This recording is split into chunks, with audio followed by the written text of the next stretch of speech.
All the footage you just saw was captured using the Sirui Saturn full-frame 35mm 1.6x anamorphic lens with a Canon EOS R5.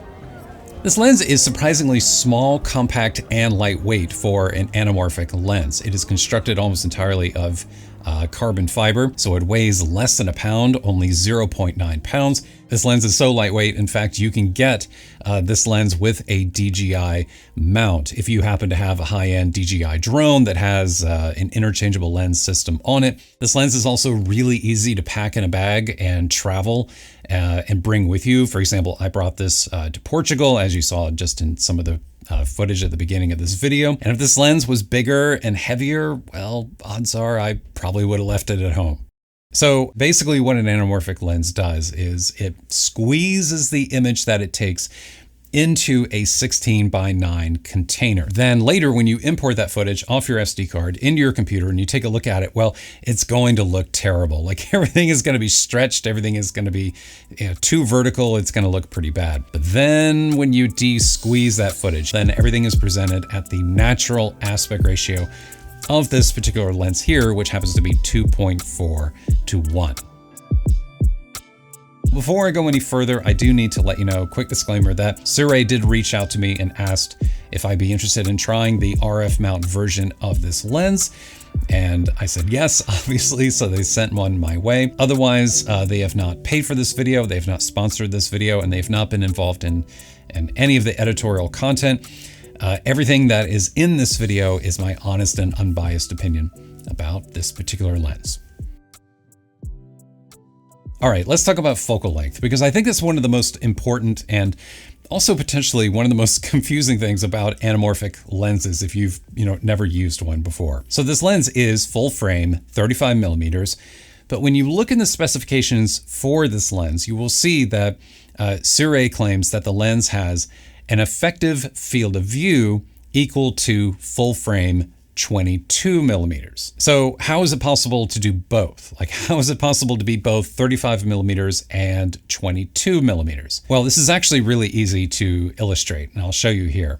So using a different lens, the Canon 14 to 35mm, this image here was captured using 22mm. And then this image here was captured using 35.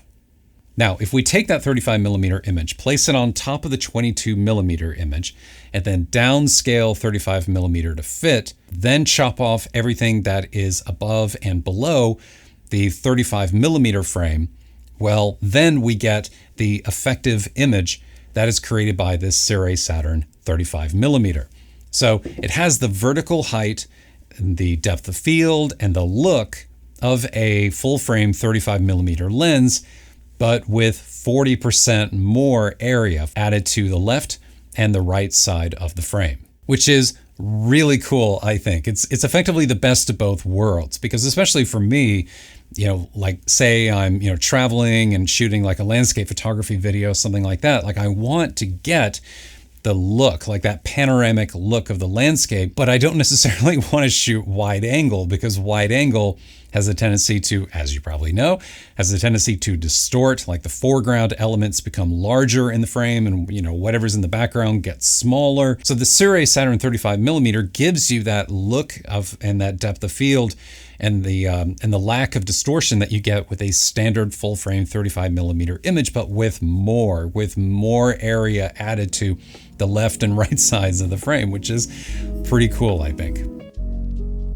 As for the lens itself, everything is manual. Like it's very similar to like an old vintage lens. There's no electronic communication at all between the lens and the camera body. There's no autofocus, which is, part of the reason why Canon hasn't, blocked this lens from coming out. There is no optical image stabilization. There's no electronic aperture control. There's no chromatic aberration correction, anything like that. It is a purely manual lens. You are in control of everything. And like other cinema lenses, aperture is measured in t-stops, not f-stops, like a standard photography lens. If you don't know the difference between t-stop and f-stop, they're more or less the same. It's a different way of calculating how much light is transmitted through the lens. And this has a maximum t-stop value of 2.9, which is roughly equivalent to f2.8. Just think f2.8, and that's about what you'll get with this lens. The ring itself is declicked so that when you turn it back and forth,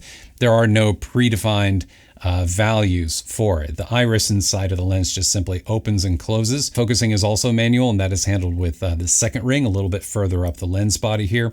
And both of these rings, aperture and the focal adjustment ring, both of these have notched geared rings all the way around the outside, so you can attach some kind of accessory like a follow focus accessory if that's something of interest to you.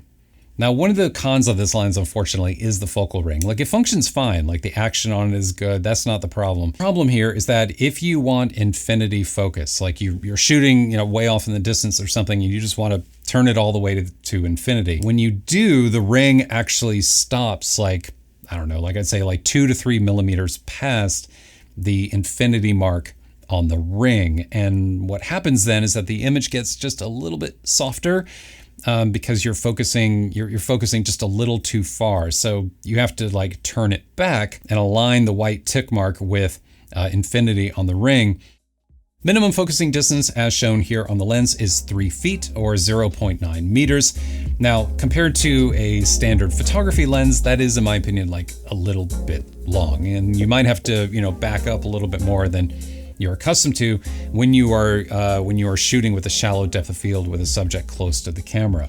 But one of the things you can do, if that is a problem and you want to help reduce some of that so that your subject can get closer, you can just pick up a cheap set of diopters like these. I got these on Amazon for really cheap. I think I paid $20 for these. And then you're able to decrease that focusing distance without impacting your image quality too much.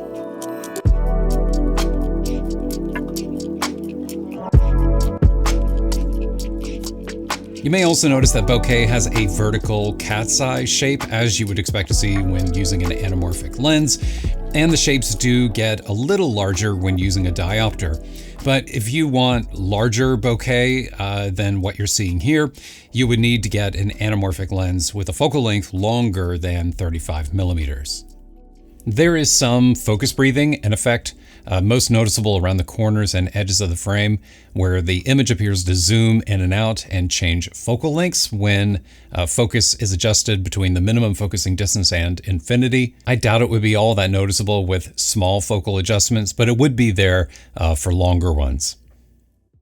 You may need to either buy a new set of filters if you want some that perfectly fit the lens, or you can of course get some step-up rings. And what I've been testing and using are the magnetized filters, ND filters from Maven. And they also sell this really nice magnetized step-up ring that is 58 to 82 millimeters. You don't have to buy, this particular line of filters in order to do this. There's other filter manufacturers that have similar step-up rings, but something to consider when using filters, which can be especially important when shooting video. As far as mounting the lens to a Canon EOS R camera, this is an R6 here. It feels really nice for a third-party lens. It's solid, it's confident, it doesn't wiggle or feels like it's engineered really well. It effectively feels just like a Canon OEM lens to me. And yeah, just take a look at the two together here. The lens is small, it's compact, it fits really well, it's light, it adds less than a pound to the weight of the camera body. And this may tempt you to shoot some handheld video, but in my opinion, that's not something that I would recommend doing because, again, there's no optical IS with the lens, so the lens is not going to help stabilize your footage. And the IBIS inside of Canon EOS R cameras, especially when shooting at a wide focal length, and again, this has an effective focal length of 22 millimeters, you're going to get some wobbling and some distortion around the edges of the frame in your shot, which just doesn't look particularly good. If you want to shoot handheld with a Saturn 35mm, I would recommend using a gimbal. Any gimbal will do, but this here is the RS3 from DJI. And because, again, this lens is so light, they make a really nice pairing on a gimbal. It's not particularly difficult to balance the camera body and the lens together, or obviously you could use a tripod or any other means to stabilize the camera. Okay, so let's now talk about image quality. Something important to remember, and something just, to be realistic about, I think, is to remember that, the Saturn 35mm and other anamorphic lenses made by Sirui are budget anamorphics. These are not high-end, professional, Hollywood-grade anamorphic lenses. Those things cost like tens of thousands of dollars. So in other words, it is anamorphic on a budget. But you can get really nice results, I think, out of this lens. I really do like the look of this lens, even though I don't think it's as sharp. It doesn't have the same level of sharpness and clarity as you could get, with like a standard L series professional lens. But at the same time, whenever I use a lens like this, I almost always attach some kind of diffusion filter to the front of it in order to knock back some of that clarity, some of that sharpness, some of that digital look of the lens, because I just don't particularly care for how it looks in video. I want it for photography, but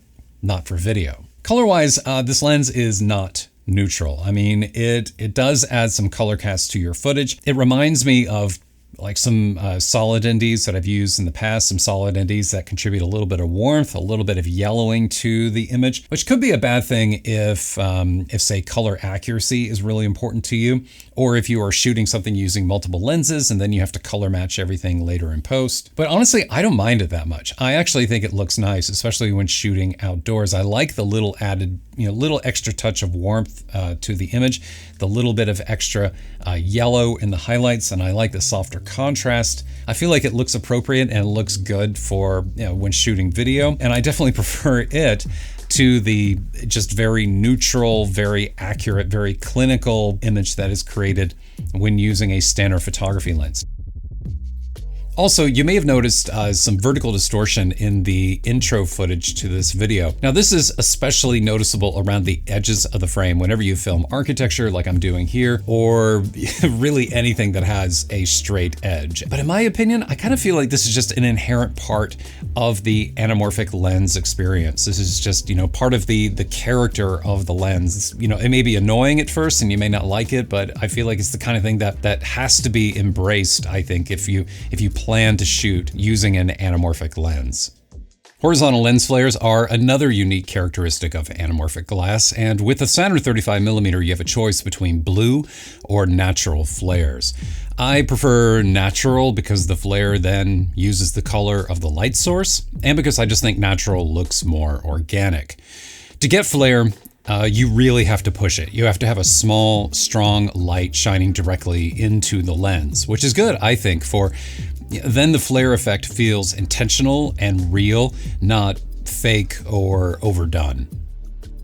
One accessory I would definitely recommend using, and perhaps even purchasing if you don't already own one, is an external HDMI video monitor that supports anamorphic de-squeezing. And the reason that's important is because when you are shooting video with this lens, or really any anamorphic lens for that matter, the preview image you will see on the back of the camera will be that squished, compressed 16:9 video, which can be rather hard to compose with and rather hard to really preview and get a sense for how your footage is going to look later. Whereas when you have that external monitor that supports de-squeezing, it's so much easier to see and pre-visualize.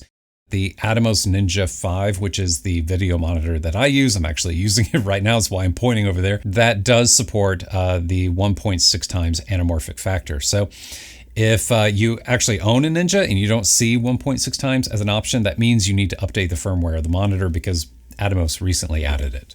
Oh, and while we're talking about the camera body, there's actually one really important setting in the menu system of the camera that you will need to change if you haven't changed it already when using the Saturn 35mm. Go to the second to last section Then go to screen number 4, and there you will see an option for release shutter without lens. And you need to change that to on. The reason why you have to do that is because, again, there's no electronic communication between the lens and the camera, so that setting has to be changed. Speaking of the shutter button and taking photos, one of the reasons why I was interested in reviewing this lens and trying it out was because I was interested to know if I could take like panoramic landscape images with this lens. So I gave it a shot, and unfortunately the answer is no. I mean, it's really not possible, at least with this lens here. I mean, you can do it, but it just doesn't have the level of quality and sharpness and clarity that you get with a lens that is designed for photography. There's also a fair amount of purple fringing, chromatic aberration in high contrast areas. And then you have to go through the mess of like de-squeezing the footage using Photoshop. There are no like, raw lens correction profiles for this lens. It's just totally not ideal. So I think an easier solution is just the old way of doing it, of just capturing a number of frames, blending them together to create a panoramic, and just sticking with video. Okay, pros and cons of the Saturn 35mm from Sirui. Let's begin with some of the cons, and then we'll get to the positive stuff. First, as I mentioned earlier, this lens does introduce a fair amount of color cast to the image, which may be a con for some of you. I don't mind it quite as much, but I could see it definitely being a problem for some of you, or at least an annoyance if you are using multiple lenses. Another con, it bears repeating, this lens has no autofocus, no optical image stabilization, no communication at all with the camera, so you are totally on your own with adjusting the aperture and the manual focus on the lens. And again, as I said earlier, the focus ring on this lens unfortunately turns just a hair past infinity, which can introduce a little bit of blurriness into the shot. But the main con, in my opinion, the main thing to think about and consider is return on investment. How often do you see yourself actually shooting anamorphic video? Because in my experience, here's the thing, when you're shooting anamorphic footage and you're also shooting 16:9 footage, it can be kind of hard to mix the two together. Odds are the anamorphic footage will probably have black bars on the top and the bottom, and then the rest of it will actually fill the frame if you're, creating like 16:9 4K video. And then there's the question of like client work. Like if you're shooting, video for clients, how many of your clients are really going to want that aspect ratio? If I was a client, I would probably want just standard 16:9 or 9:16 video so that I could reuse it and get more value out of my investment. Because then the video is more adaptable to not just YouTube, but also Instagram, TikTok, and everything else. In other words, a client may not care at all about how cinematic this shot looks if the aspect ratio doesn't work. So anyway, just something to consider and something to think about. As for the pros, well, there are a number of them. I mean, it is very small, very compact, lightweight, less than a pound. You can throw this in a camera bag. And as they say, the best camera or the best lens that you have is the one that you have with you. And odds are, having a small compact anamorphic lens means that I would be more likely to bring this with me on a trip and actually use it, and it wouldn't just, sit on my shelf at home gathering dust. Image quality for video is good. I like the straight out of camera image that I'm able to get when using this lens, and I don't, necessarily mind the color cast either. I like the full frame standard 35mm focal length of this lens because that is a focal length that I just prefer shooting in anyway. And I especially like it on this lens because of the extra, wide angle field of view that you're also able to get, which I think is really, really cool. So yeah, that's it everyone. I hope you enjoyed the video. If you learned something from it, please do me a favor and give this video a thumbs up down below. And if you would like to learn more about this lens and perhaps pick one of these up for yourself, there is an affiliate link down below in the video description that you may use.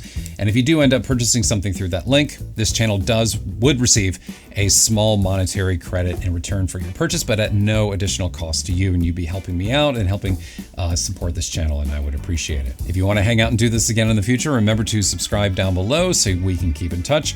And thanks to Sirui as well for providing me with this lens for review. That's it everyone. I will see you in the next one.